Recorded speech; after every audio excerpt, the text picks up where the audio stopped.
Welcome to A Pinch of Basile. I am your host with the most. This is our wonderful show, A Pinch of Basile.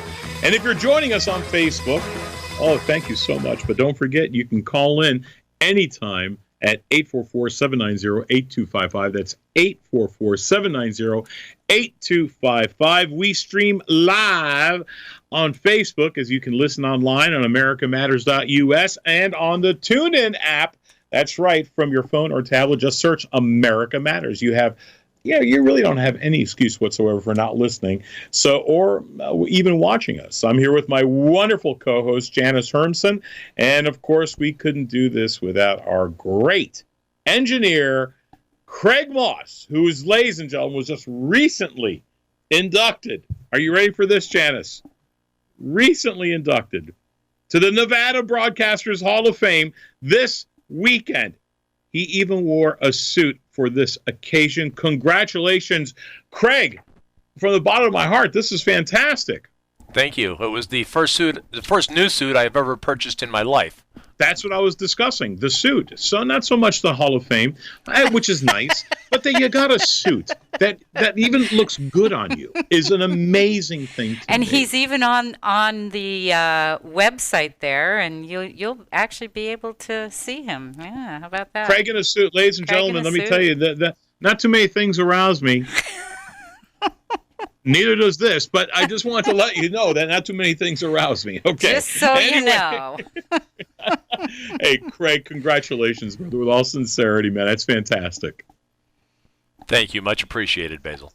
Not a problem, man. Would you do anything special for this wonderful occasion? One of our other past show hosts here, Pat Shillito, and his wife Tara, who live now in San Diego, drove to Vegas to be there and celebrate the event with me. So, cool, man. I didn't know Pat went. I didn't hear you say that yesterday. Yeah. I must have been zoned out somewhere. Yeah, Pat and Tara went, and so Friday we went out to dinner, and then we went to see Michael Jackson's One at the Excalibur Cirque du Soleil show. It was excellent. It was a beautiful show. Cirque du Soleil has 6 or 7 shows going there in Vegas right now, and then Saturday night we had our big gala dinner and had some great dinner and had some fun, and then got inducted. Dude, I think that's fantastic. Yeah, I was waiting for the men in white coats to come along personally, but because doing this for 40 plus years, I got to be a little crazy. Well, to be in this business that long, yeah, you do. Or there's something mentally wrong with you, which I think can all attest to that as well, that it really hasn't affected you that badly. But I'm very, very happy for you. And it doesn't not a prerequisite to be crazy, but it sure does help. It does. It really, really does. I agree. I've not been doing it even half as long as you, and I can tell you that. Well, I just know that I've been doing for roughly about a year with you guys, and why I haven't been inducted just because of everything that I've done in the past, to me, is an amazing, and I just don't understand it. Yeah, well, the first prerequisite would be Nevada, so you're going to lose there, bud. Well, you got me on that one. All right, you got me on that one. But I'm sure there must be one in North Carolina or something, right? Oh, I'm sure. Here's the way this works, Basil. All you have to do is relocate, do 20 total years in the broadcast industry. 5 of that has to be in Nevada. Oh, only 5? Only 5. Oh, that's interesting. Then you can go into the Nevada Broadcasters Hall. All right. So you have to relocate for 5 years. Wow, so that's it? I only got to do for 5 years? That's it. But then you have to have a total of 20.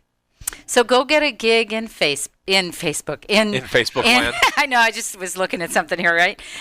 Go get a gig in Las Vegas, and you're good to go. Is that all? That's it. Oh, simple stuff. I mean, let me tell you, I think that's tremendous if you can do that. To be quite honest, but you know what? I've had so many years in broadcasting because I've been the voice of for many great radio stations. I've done so much. You think that would count for something? It may count, but you still got to have 5 in Nevada. Hate to burst your bubble, Basile. Yeah. Ever since you got a suit, man, you changed. That's all I'm going to tell you. You changed. You have it. You get a suit, you buy a what?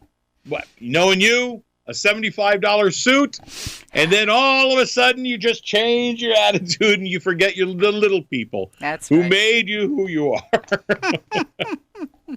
Dude, again, congratulations. And for those of you who are listening right now, you can follow me. Forget about Craig. Follow me.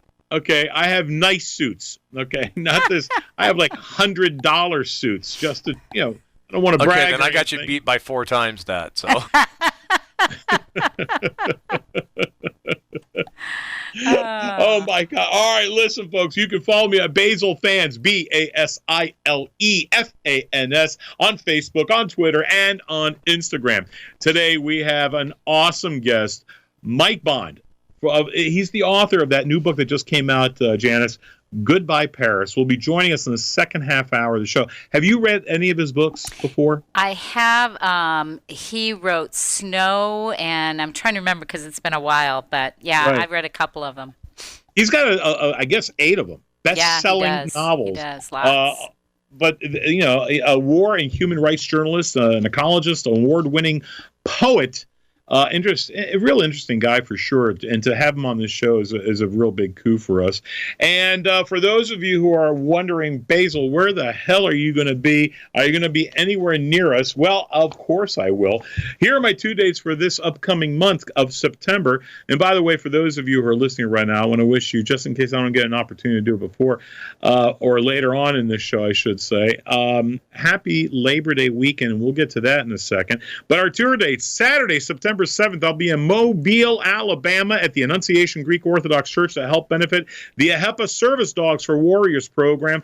Call 251-509-1721. Sunday, September 8th, I'll be in Decatur, which is a greater Atlanta area, at the Vista Room. Call 404-321-5000. September 16th through the 23rd, I'll be cruising with Royal Caribbean on the grandeur of the seas in the Bahamas. September 27th, I'll be in Paramus, New Jersey at St. Athanasios Greek Orthodox Church. Call 201-450-8647 or 201-982-5125. September 27th, I'll be at Piscataway, New Jersey at St. George's Greek Orthodox Church to help benefit the AHEPA Service Dogs for Warriors program. Again, because it's near and dear to me, call 732-319-7639 or 732-692-0726. And don't forget the Basile's UK tour. That's right. I'll be in Birmingham, England, Bristol, England, Beckenham, England, London, England, and Nottingham, England, where I'll be wearing some green tights and floating around in the, like Robin Hood, but it'll be Basile in the hood. So go to Basile UK Tour. That's Basile UK Tour.co.uk. So make sure you go ahead and do that, and we'll see you guys all there. But I got to be honest with you. Are we close to closing out our first segment so soon? Yep, we are. Are we? Because I still see 13:51 on my clock right now. That's because you went over, bud. Oh, you're on the other side. I'm so sorry. We're going to be right back after a couple of these wonderful announcements from our sponsors. We'll see you in a bit. You're listening to A Pinch of Basile. Unable to listen to the whole show? A recording of today's program will be available later today. Visit americamatters.us and click on the podcast link. Now, back to the show. Oh, we are indeed back. You're listening to Basile all around the world. I'm talking to South Africa, Australia, all throughout Europe, and, of course, North America, South America, Central America. Even the Eskimos somewhere in the Antarctic are listening to me, I'm sure, right now. And you are getting on. If you haven't gotten on to us yet, go to the TuneIn app, find America Matters, or just listen every week on americamatters.us. If you miss any part of the show, you'll find them under podcasts on the site A Pinch of Basile, or on Facebook on Basile Fans page. I got some of my friends already watching right now. Mwah, to you guys. You guys can always catch us all over. So, I got to be honest with you. This whole Labor Day weekend thing, all right, is starting to wear on me. And already? How about you, Janice? Already? Yeah. How come? Well, I've been already drinking. That's anticipating the celebration, and I'm over it. My liver has gone on strike. Yeah, it got tired of the ouzo. It did. Nothing like an ouzo hangover. Do you know I can still remember back in college, my last final I took was a Spanish final. My mother was in the hospital, God rest her soul, and when she was in the hospital, I was starting to, like, my father gave me a bottle of ouzo. He goes, hey, when you're done, enjoy yourself. And I'm like, okay. Myself and 3 other of my fraternity brothers polished off the bottle not in class, just outside of class. Dude, to this day, I have 2 days that I cannot account for. I was past that, and there is nothing. I love black jelly beans, but I don't want it to come out of every pore of my body because that's what it tasted and sounded. I was like under a stupor that you wouldn't believe. It was the crazy. I hate ouzo because I can't drink it to this day. Cannot drink ouzo. That's just saying. Funny. Not really, but it is what it is. Anyway. Thanks to History.com, I can answer some of these questions about who created Labor Day. Have you ever had any ideas about that, Janice? I never did until today, to be honest with you. You really? You never really? I never really paid too much attention. It was Labor Day. I went into labor on Labor Day, so Did you really? I really did. Did you really? Yeah, my second child, I had on the Labor Day weekend after the doctor said, absolutely not. You are not going into labor this weekend. I'm out of here. You're not going into labor. Yeah. Well, he was wrong. And bam, water broke. And that was the end of that. He was done. Yeah, he was gone, but I still had my child. So, Well, in the wake of massive unrest in the 1800s, and I don't know, I did my research on this, Janice, as you know I always do. Yeah, okay. People were working 12 hours a day, like our wonderful engineer, Craig Moss. Yes, 12 hours a day, 7 days a week. And then in 1894, the Pullman Palace Car Company in Chicago went on strike. The government decided to dispatch troops to Chicago, unleashing a wave of crazy riots that resulted in the deaths of more than a dozen workers, which is very, very sad. In the wake of this massive unrest and an attempt to repair ties with American workers, Congress really did something, passed an act of making Labor Day a legal holiday in the District of Columbia and the Territories. On June 28, 1894, President Grover Cleveland signed into law. More than a century later, the true founder of Labor Day has yet to been identified. Many credit Peter J. McGuire, co-founder of the American Federation of Labor, while others have suggested that Matthew McGuire, a secretary of the Central Labor Union, first proposed the holiday. So they had a strike, the government killed some people, and we got a day off. So if you're looking to get a day off, my suggestion, kill some people. That's all I'm saying. You want to have a holiday? Try that. That should be a good thing. No, don't do that. But I know. But there you go. Yeah, you really have to kill people to get a holiday off. Is that the way they did it back in the day? I don't know. I'm wondering about that one. That's for sure. Crazy, right? Well, it's kind of crazy. I think. I don't know. I mean, to be able to. They had to go through such great lengths, but I would figure people were probably much more religious back then than they are now. And he always thought that the Lord's Day was Sunday, right? A day of rest. Right. And I don't understand why they wouldn't. I don't know. To me, it's a little bit, a little crazy. Well, yeah, I just thought that it was kind of a nutty kind of a deal, Yeah, to say the least. But, you ever wonder, do other countries have Labor Day? I did wonder that as well. Did you really? I did. I did some more research on that. Did you? How good of you. I'm so happy.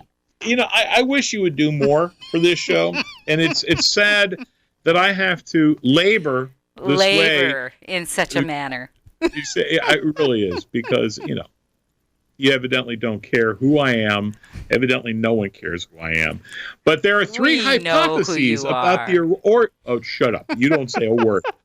Okay. All of a sudden, I get honored by the Hall of Fame. I can cut in anytime I want. Yeah. So, there are hypotheses about the origin. I mean, there are directives. Let's talk about this, because I want to know about other countries. I'm sure they do. But what is this whole thing about not wearing white?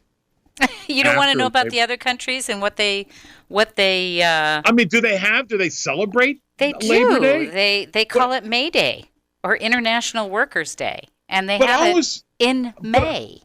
But I always thought that May Day was a Russian Soviet. Yeah, no, it's I know you did your research, and I know you found that there were lots of countries that celebrate on May 1st, and it's in Angola.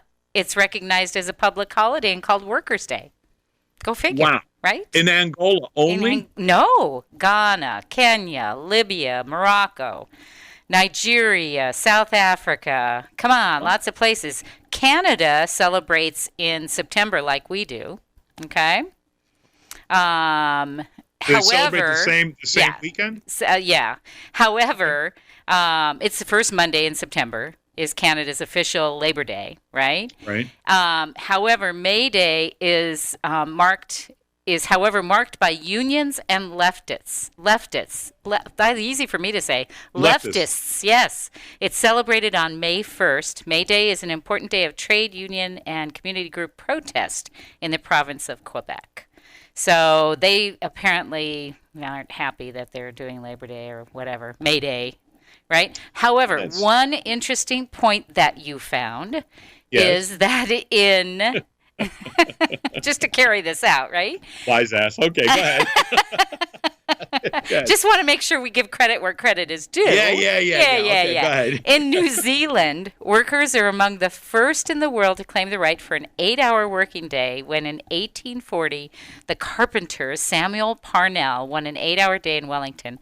Labor Day was first celebrated in New Zealand on the 28th of October, 1890. And they celebrate every year on the 4th Monday of October. I thought that was pretty interesting. Yeah, okay. Of all the places, Australia, even your favorite place, one of your favorite places, May Day in Australia. Yeah, I know. Well, I was United Kingdom, they have a May Day. See? Do your homework. Well, I did. I did this research. I know. Okay. You just forgot to read it. I want to make sure that I understand and you understand and the audience understands that I have done my research. You have done your research. You're a good guy. Well, knowing, because Soviet politics, May 1st was always May Day, and that, I always hated May Day, because of that. Yeah. Yeah. I get it. I never really cared for it. But what was this whole thing about, wearing white after? Yeah, why can't we wear white after Labor Day? And speaking of white, I got to tell you, I did a wonderful event that my wife was part of, actually. She was the co-chair along with Lee Morton and my wife, Kula Katsikas, did a fantastic job. And it's called Last Chance to Wear White Pants for Hospice, where we raised tens of thousands of dollars for hospice here in the Wilmington, North Carolina area. So I was very, very proud to be thankful. I'm so thankful to be part of it. And they did such a great thing that they did. Again, it was called The Last Chance to Wear White Pants. Hospice, for all the people out there, I work closely with MDA, Muscular Dystrophy Association, but hospice is very, very close and near and dear to me, as is the Cooley's Anemia Foundation as well. But folks, listen, that's all about it for Labor Day and why you can't wear white after. You can, but you may blend in with snow. So I'm saying if you want to be recovered, want to be recovered. If you want to be recovered, don't wear white. Don't wear white. Anyway, listen, folks. To let you know, we're ending the close of our second segment. You are listening to A Pinch of Basile. We're going to be right back with a couple of words from our sponsors. We'll see you in a piece. Mwah. To join the conversation, call 844-790-TALK. That's 844-790-8255. Now back to the show. Oh, we are indeed back with A Pinch of Basile. And don't forget, I am streaming this live on Facebook. You can also listen on the TuneIn app and any phone device once you have the app.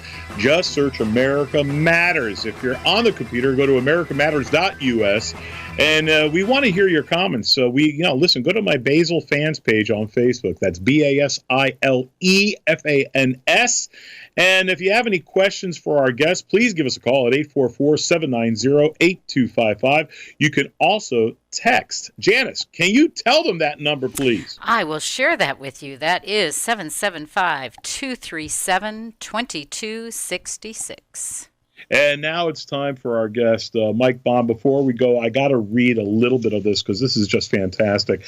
Mike Bond, author of Goodbye Paris, is called the Master of Existential Thriller by the BBC, the British Broadcast Company. One of America's best thriller writers, according to Culture Buzz, and one of the 21st century's most exciting authors by the Washington Times. He is the author of 8 best-selling novels, a war and human rights journalist, ecologist, and award-winning poet. Based on his own experiences in many dangerous and war-torn regions of the world, his novels portray a multifaceted approach to the world. I am glad that I could have Mike call in today. Welcome to A Pinch of Basile, Mike. How are you? Very much, and I'm delighted to be here. It's a great show. You can't make me laugh too hard, though. I have to. No, I promise I won't. If you know anything about my sense of humor, I really suck at it, so it's okay. See, you broke your promise. Yeah. Listen, first of all, I was sent the book, and I got to be honest with you.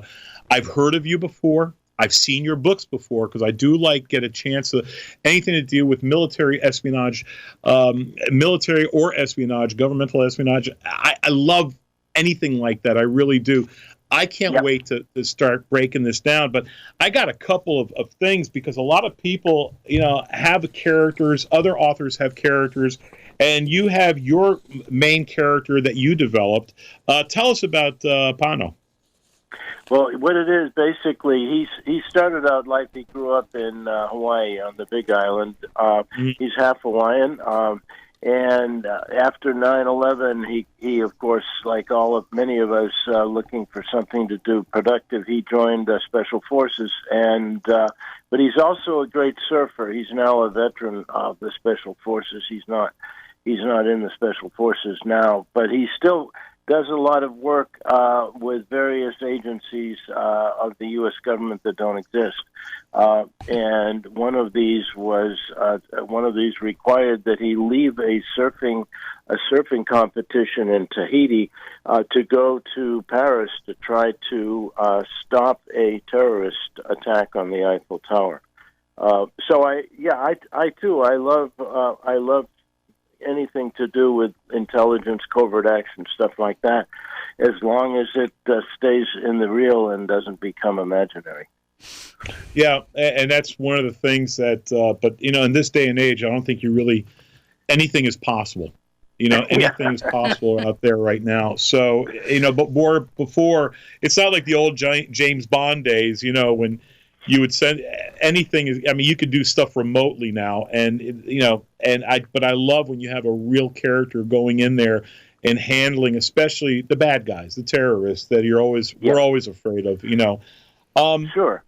Let me ask you a question because I write as well. I've written a few things here and there. Yeah, when you're writing, do you think about how this is to me and my producer Janice Hermson, who's with us. Yeah. When you write, do you think about how the reader will view your book, or is it just about the story itself? That's a really good question, and I now for the first time realize the answer, because I've been asked similar things before, not exactly like that, but about the creative process, and I just realized what it is. Supposing a bunch of us were sitting down around a campfire somewhere, and one of us was trying to tell the others something very interesting and important that had happened that day. How you do that is to try to make it real for the person who's listening. So I think, to answer your question, what I try to do is to bring the reader right absolutely into the middle of the action, so she or he feels like they're there. And the virtue to that is that it, instead of it just being kind of a left brain intellectual awareness that you're providing, you're actually having an emotional impact on the person because they feel they're there. So it makes it a lot more real, profound, and permanent in the mind of the reader or the listener. Do you see what I mean? Just as if we were trying to explain something important to somebody else. Right. And you know, I think that's fair, because I'll tell you what, I always try looking, when I write something, I'll create what I refer to as the it's the skeleton of what I'm trying to do from point A to point Z. And, you know, and I try, and being an improv guy, I like an improvisation of taking this and bringing it here, and how can I make it complex, yet easy for the audience who is reading or watching to follow. And sometimes it's really difficult to do that, especially when you're talking something that may be high tech, or could be something involving espionage, or the steps that you have to go through, maybe with a DCI or the CIA or whatever the case may be, and how that the steps go up to the White House. To me, it's always difficult sometimes to explain that. But once you make it easier for the reader, I think what you're telling me, you made it that way, which I think is fantastic. It's hard to do, but also it's to a certain extent what happens is, with me anyway, is that I don't try to plan too far in advance, and so to some degree, what I write down is I'm discovering it at the same time. I'm discovering how that person might react. So that makes it, again, more real and closer to what you were just saying. But the writing process is a frustrating and yet very rewarding one. And like you do, with all of the material and the various media that you do, is you get people so involved. And by getting people involved, one actually can bring them benefit, can change them, can sound silly, but can kind of in a small way improve the world. So that kind of interplay, it's not just the writer, it's the reader too. Absolutely. We're all the same. Absolutely. You know, it's kind of funny when you do research, and I'm going to get to the research question in a bit, because there's so many more questions I want to ask you. How long did it take to write Goodbye Paris? About a year, I would say. What I've been trying to do in my last several thrillers is I've been trying to write what I consider to be the perfect thriller. In other words, something that transports somebody right into a situation so that they live it right through till it's over. And, of course, you never can write the perfect thriller, but in my previous Goodbye Paris and my previous novel, Snow, that was what the aim was. But it takes a year, and there are about 75,000 pages, I think, and I can't speed it up no matter what I do. I can't make them go much faster. It just doesn't happen. No, Jan, it does not happen. It's so funny. Yeah, I know. It was kind of funny when you do your research, and this is the question I was going to ask prior, but I was kind of curious how long it took to write Goodbye Paris. When you do your research, you got to be really careful. I know, there are other authors who have gone through the Freedom of Information Act to get information, and I know when another author, Tom Clancy, the late Tom Clancy, used to wind up going and getting stuff from CRS or the Congressional Research Service, or going to the Madison Library and getting information, and all of a sudden, they get a knock on the door from the FBI. Where'd you get this information? And all of a sudden, you go, from you guys. That's where I got it from. Yeah. You guys gave me that. So do you always have to kind of be careful where you get your information, just in case you may have overstepped your bounds?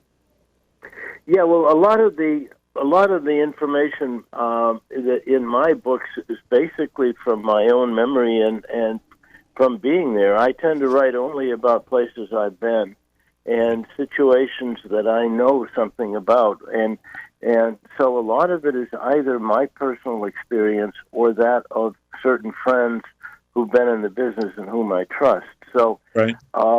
But where I run into problems is not so much our beloved government or our beloved country, and I'm not joking when I say that, is some of the other countries in the world that have how can I say it? Perhaps a more interest in a quick resolution of somebody who's a pain in the neck. You know what I'm saying? I mean, yeah, I do.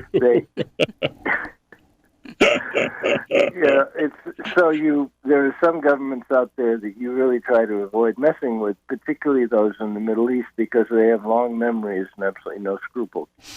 Yeah, So, very, very, very true. Very true. Yeah. Folks, for all of you who are listening right now, if you have any questions, please call in at 844-790-8255 or text us at 775-237-2266. Our wonderful guest, Mike Bond, is going to be with us for another segment. Mike, I have a bunch of more questions. Please hang on, because I'll tell you what, this is...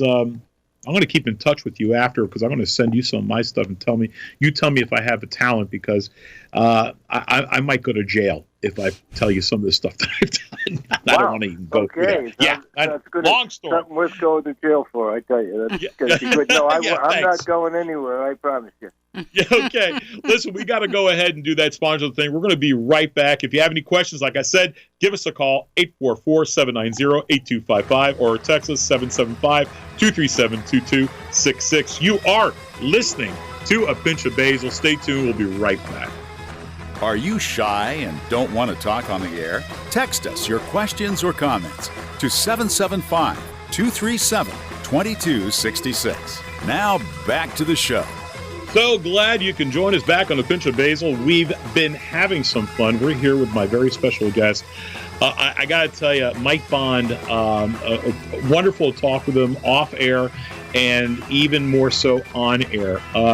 Mike, I got to tell you, some of the things that we've been going through and discussed, when you face obstacles in your writing, in your research, what do you do? I mean, what's your walk away? I mean, I usually walk away from my computer and I have a cocktail.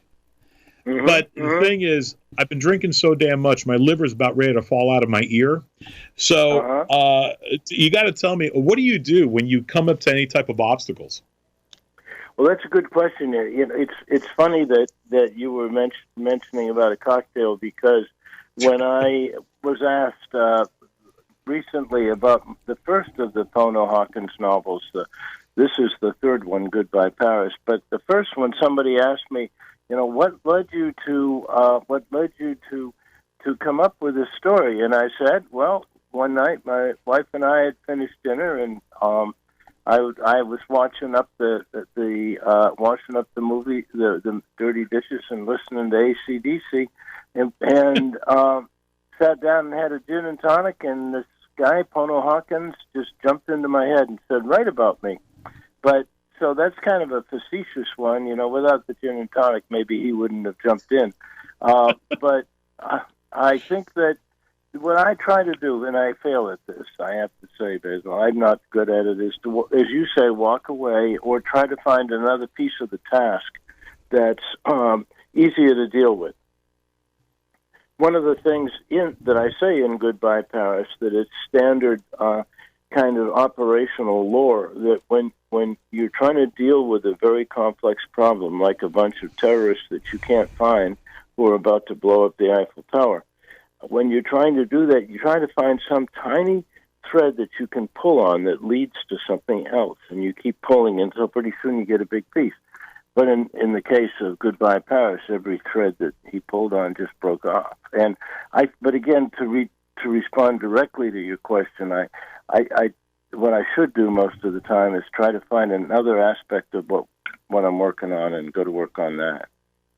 Oh, okay. So you just move to something else because what I try to do is I try and get away from everything completely. Go to a movie, pick up my kids, go shopping with them or whatever, just to clear up my mind a little bit. But then I go broke when I go shopping with my kids, and I said, well, let me go crazy back in front of my computer because I can't afford the little. Okay.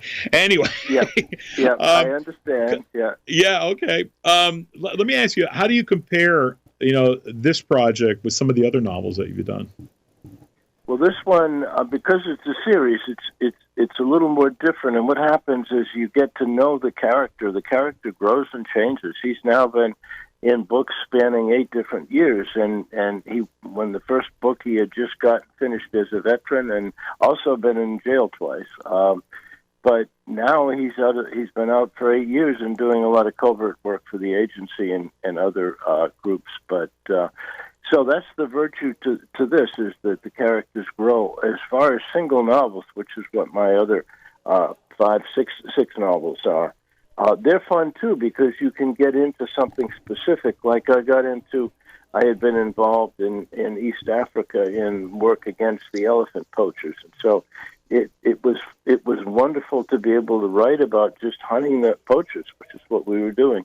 And so that was just kind of a unique experience over a number of months, whereas other books can take years.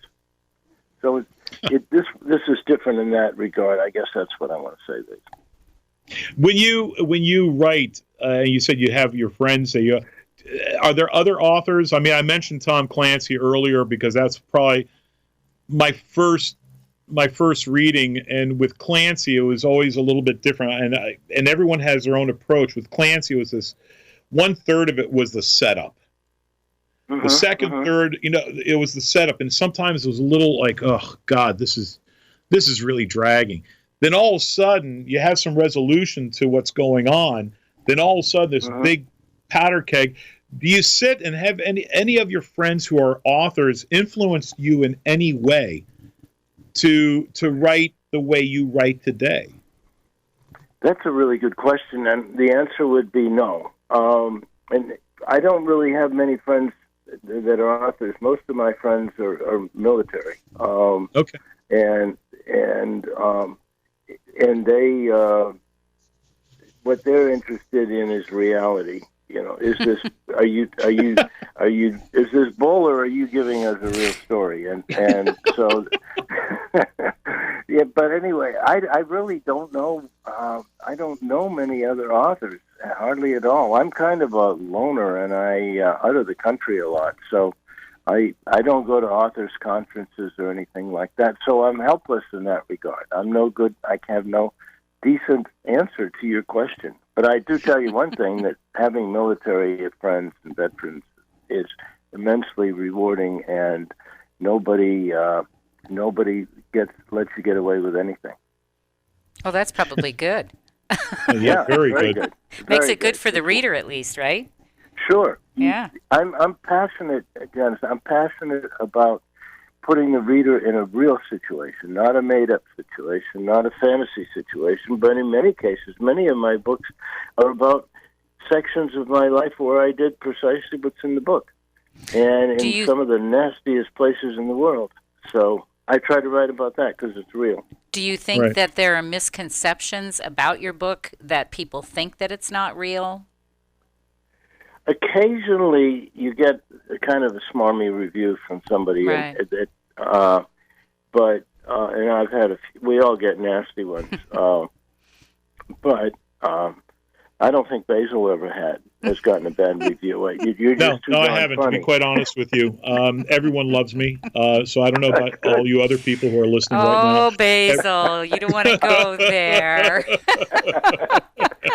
I was just checking. Anyway, but, yeah. Well, it's very tough to be humble when you're me, but it is what it is. So, yeah. No, I will say, because a lot of artists, especially in my work, a lot of comedians always feel that they have to play to other comedians in the room. Oh, wow. My thing, and I think that's the worst thing you can do. You go to play to the people that pay your salary, and that's the audience. You make them laugh. Club owners don't care. So club owners could be compared to your publisher. Publishers don't care. They want to sell books. They want to make sure that you get out there and that the public loves you.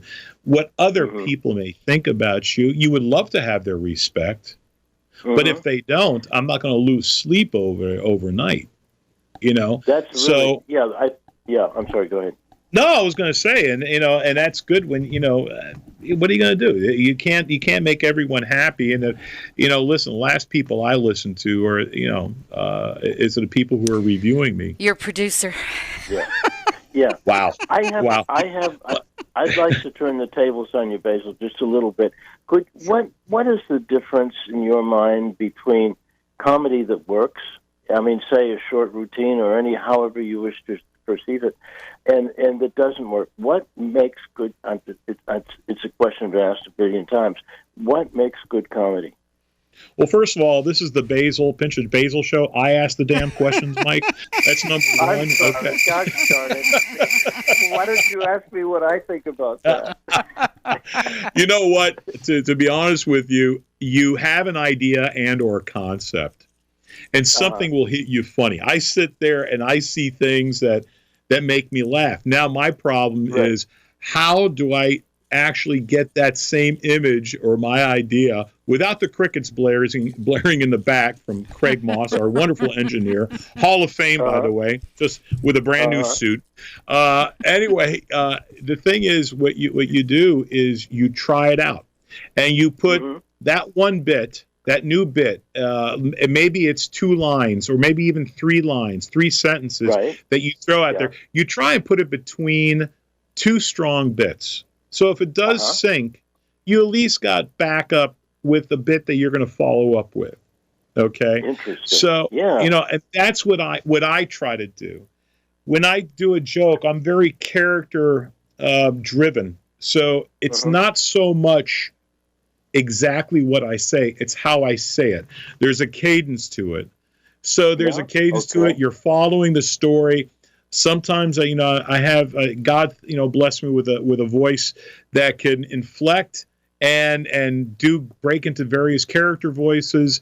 I was blessed with that, and so when a bit doesn't work, but you also know that even if they didn't respond, there's something there to go back and at least tweak it, and it's like a bonsai bush, if you will.